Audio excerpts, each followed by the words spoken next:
Dear students, now see today in concluding part of lesson number 10, we'll complete the exercise numericals and we'll take some MCQ also. Now see, last time we completed up to exercise sum number 15. Okay, now today we start with the exercise sum number 10.16. Okay, now see the questions says that calculate the gravitational force between the earth. Mass of the earth is 6 into 10 to 24 kg. Okay, mass of the sun 2 into 10 to 30 kg. Now let us say the sun and the earth. See the distance between them given is 1.5 into 10 to 11 meter. Okay. Now see mass of the sun is, let us say earth is m1, mass of the sun is m2. Now see we are familiar with the equation for the gravitational force. F is equal to g m1 m2 upon d square. Now if I substitute this, now we have to remember the value of the universal constant of gravitation. Okay, that is 6.67 into 10 to minus 11. So if I substitute m1 is the earth,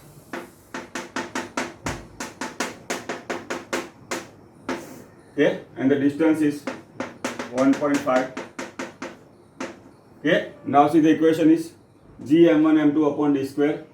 G value is this, m1 is the mass of the earth we have taken, m2 is the mass of the sun, and distance is 1.5 into 10 to 11.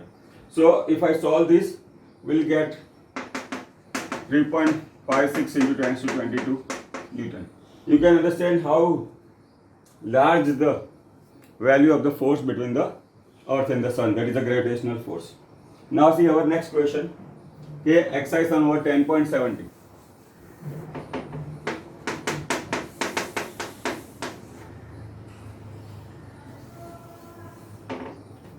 Okay, now see a stone is allowed to fall from a top of a 100-meter height. Now this one is important.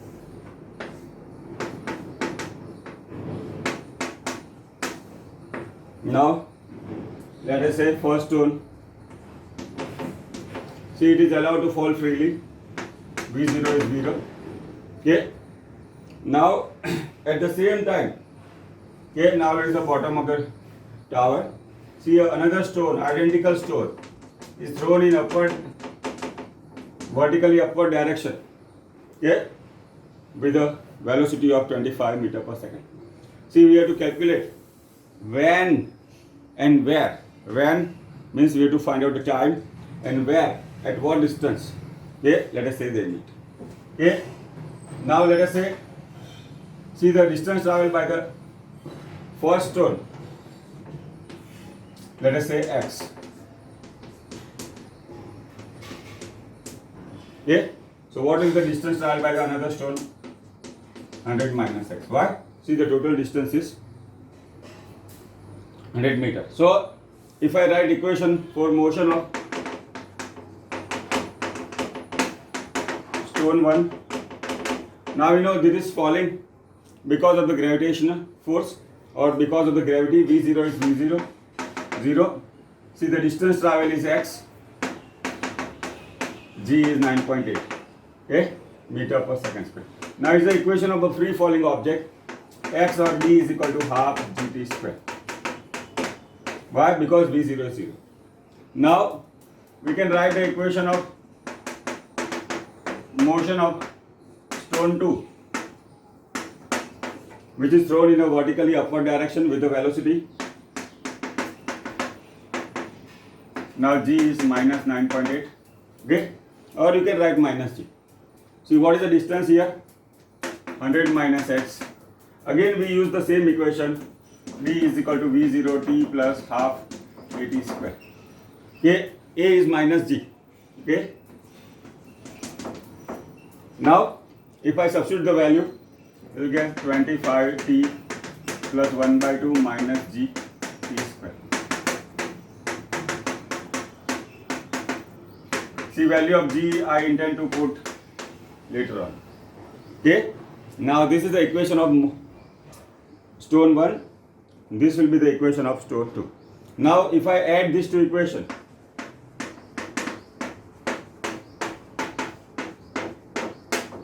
see, first we write the left hand side, so that is x. Right here left hand side is, okay, here half gt square, here it will be 25t. Okay, what we can see here, half gt square and minus half gt square cancel. See, this x will cancel. So what is left?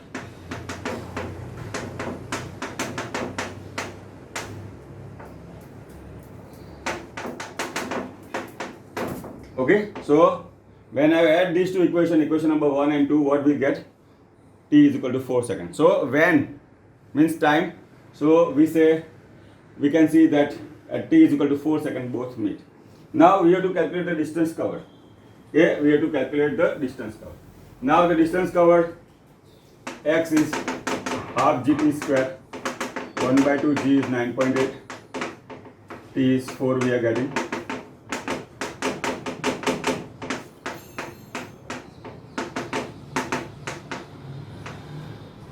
Okay, so if I solve this,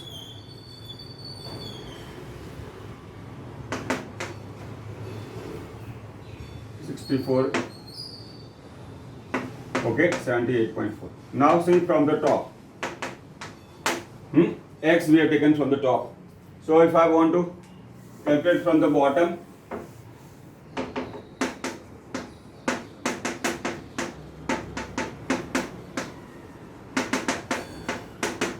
it will be 100 minus x.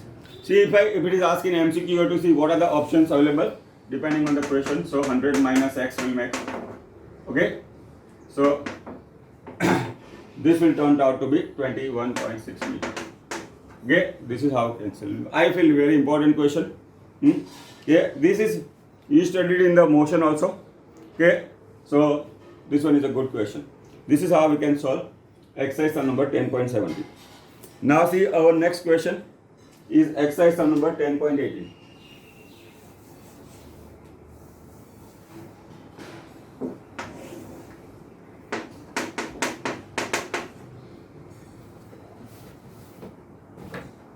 Okay, now see the question says, see a ball thrown in vertically upward direction from the ground, let us say velocity is v0, see comes back in the 6 seconds. Okay, now this is a thrower, it has thrown like this, see in 6 seconds.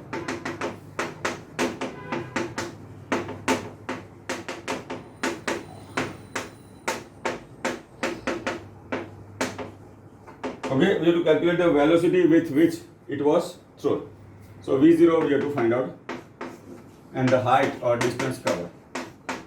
Now see the total time is 6 seconds. That says that travel from, let us say, A to B and come back to B to A.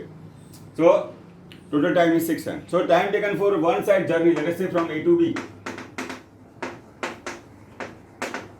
okay, will be 6 upon 2 is 3 seconds. Okay, total time is 6 seconds. So this time to travel half of the distance. Okay, AB and BA is 2AB. Okay, AB plus BA. But see, from point of projection or from where we have thrown, maximum height. See, again we have to remember, at maximum height velocity is 0. Now time is 3 seconds. First we have to calculate velocity with which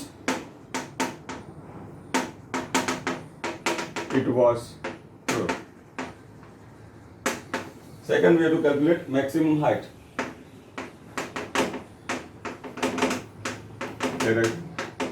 And the position after 4 seconds. 3 things we have to find out. Now see here, see this is a motion against the gravitation. This is a motion against the gravitation. Okay, so we use the equation V is equal to V0 plus AT, A is minus G. Why? Because it is thrown in vertically upward direction, that is a motion against the gravitation. See again at the highest point velocity is 0. V0 we have to find out. G is minus 9.m and time for moving from A to B is 3 seconds that we have calculated. So this will give the value of V0.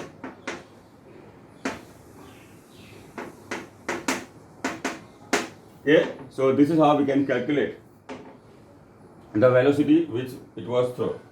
Now, secondly, we have to calculate maximum height. Now see our equation. D is V square minus V0 square upon 2A. D is nothing but h. Okay, highest point the velocity is 0. V0 we have calculated minus 9.8. Okay, so see again what we can see, this negative sign will cancel. See 29.4.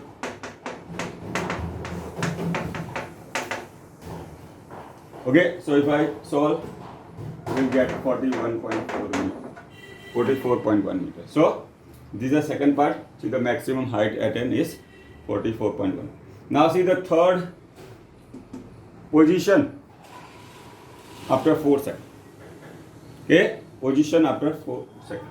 Now what we have seen here, see it takes 3 seconds to move from A to B. So in 3 seconds it has moved to the maximum height. Then 4 seconds is 1 second after 3 seconds. Okay, so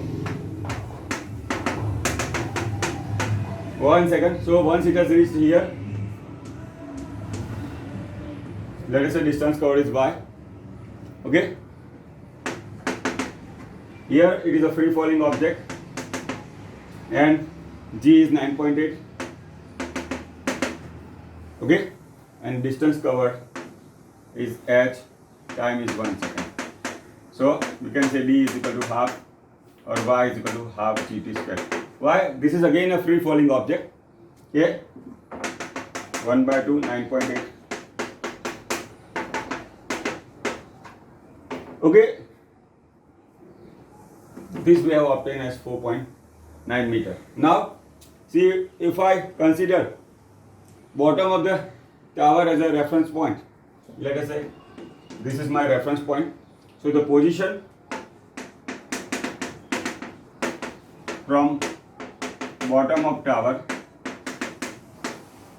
see, for that we have to subtract this 4.9 meter from the 44.1 meter that we have calculated. Okay, see this we have to calculate. Okay, and you can subtract this, so we'll get the answer. So from the top it will be 4.9 meter. Suppose I have to consider from the bottom. See, we have to subtract this value 4.9 meter. Okay, from the total height. Okay, so this is about exercise number 10.8. Okay, now three things we have to find out. See, the object was thrown in a vertically upward direction. See, it comes back into 3 seconds. Three things we have to find: calculate velocity with which we have thrown. Okay, maximum height and the position after 4 seconds. We can see that here also. See, the equation of a free falling object or equation of a body thrown in vertically upward direction are important. See, we have taken the help of them. Okay, so this is about the exercise number 10.18. Now, see, the next is exercise number 10.9. Okay, now see, this is related to buoyancy. See, the question says in which direction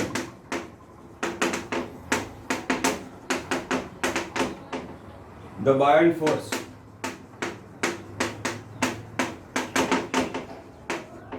act on object immersed in liquid air. Let us say, see, the object is immersed in a liquid like this.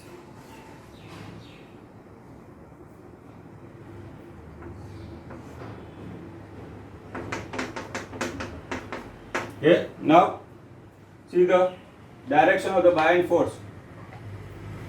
See, is in the upward direction. See, the weight is in downward direction, but see the buoyant force.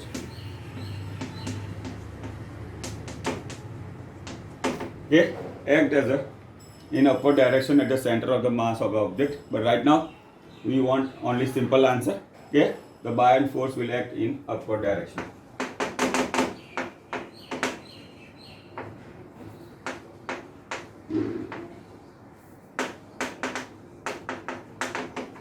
Okay, so this can be asked in VSQ.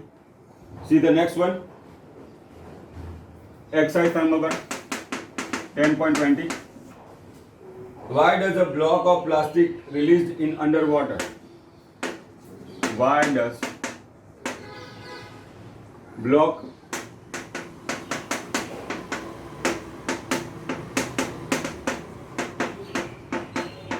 released underwater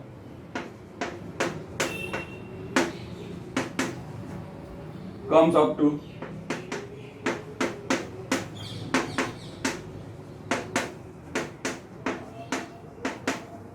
okay. Now let us say in a vessel. Okay. Now let us say block is immersed, but we know the plastic is a lighter substance. Okay, so the buoyant force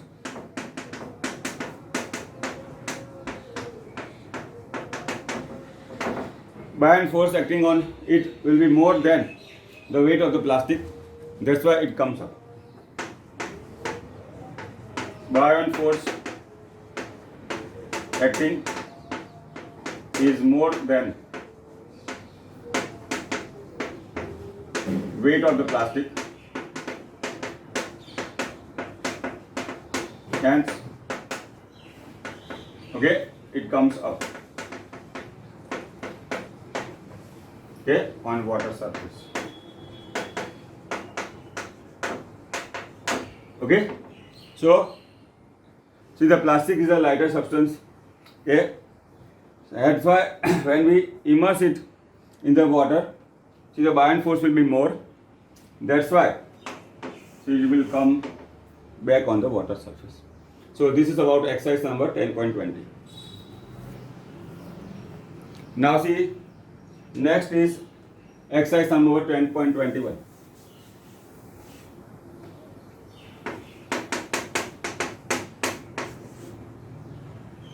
Okay, now see the volume of 50 gram of a substance.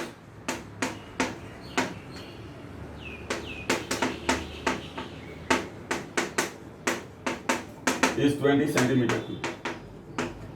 Okay, now density of water.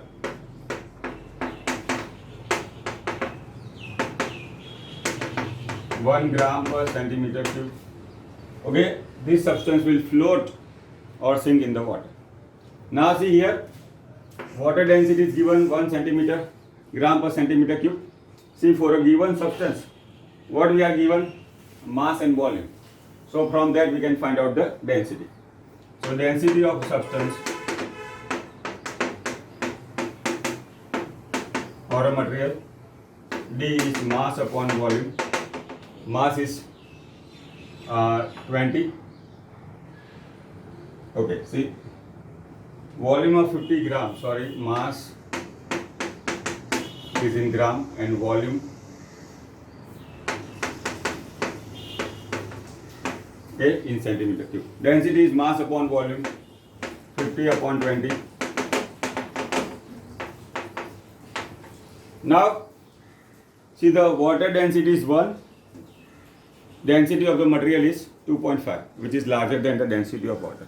So, see the density of the material is larger than density of water, then the substance or material will sink. Or if the relative density, see what is relative density? Density of material upon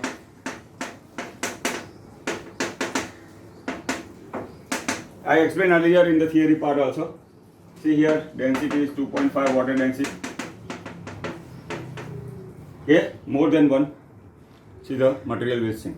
Okay, so relative density is more, or the density of the material is more than density of water. Material density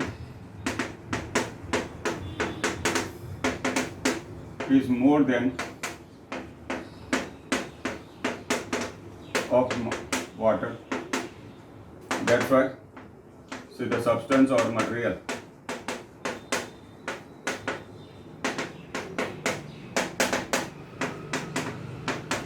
okay. So this is how we can solve.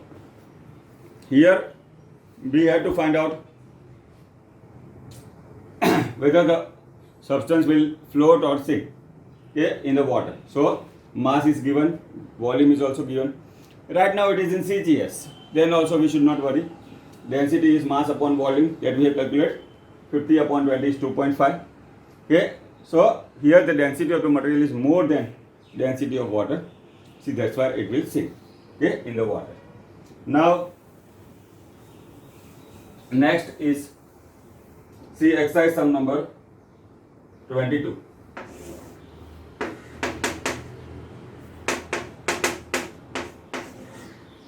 Okay, now see the volume of a substance, 5 gram sealed packet. Mass is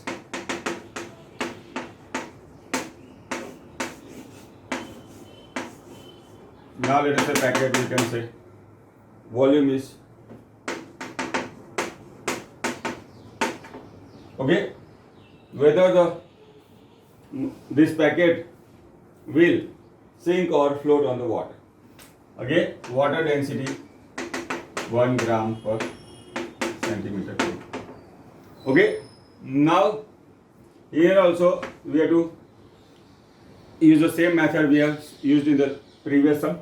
Now here density is rho substance is mass upon volume.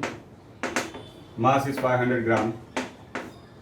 Okay, and volume is 350. Okay, that turns out to be 1.428. So you can easily calculate 50 upon 35.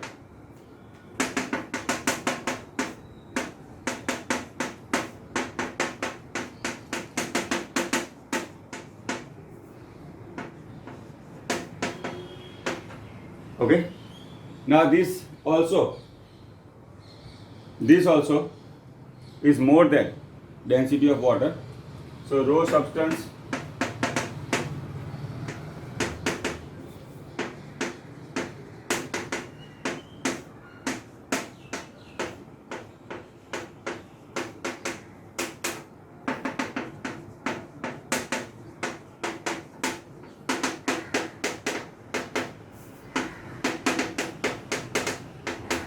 see what you can see, that the same method we have used. Density is mass upon volume, we have calculated density. See, either the density is 1.42 gram per centimeter cube, which is larger than density of the water. So that's why the substance will sink. Okay, now if it is placed in a water, let us say, okay, water will exert buoyant force. What will be the mass of the water displaced by? Okay, mass water displaced by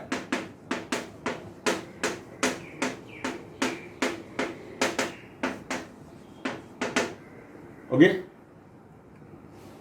Now see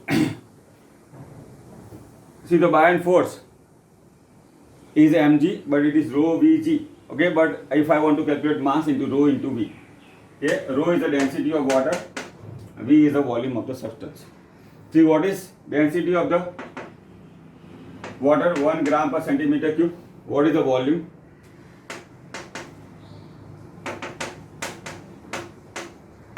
So see, the mass of the water displaced by the buoyant force will be 350 gram. Okay, so this is about the exercise sum number 10.22. Now see, today we have completed exercise numericals of lesson number 10, that is gravitation. Okay, now See, this was very interesting lesson. So we talked about gravitational force. Okay. Now see, the gravitational force is always attractive in nature. See, it follows inverse square law. Okay, it is always attractive in nature. We talked about capital G. Okay, there is a universal constant of gravitation. We talked about small g. Okay, there is a gravitational acceleration. We talked about mass and the weight. Okay, mass of the body is due to matter contained in it, and W is equal to mg is the gravitational force. Okay, now see, then we talked about equation of motion under a free falling object, okay, due to gravity. Then we talked equation about body thrown in vertically upward direction. Then we talked about pressure. See, that is a force per unit area. We talked about density, and finally we talked about relative density also. Now next lecture we'll take some MCQ for this lesson which are important for us, and then we'll start a new lesson. Thank you.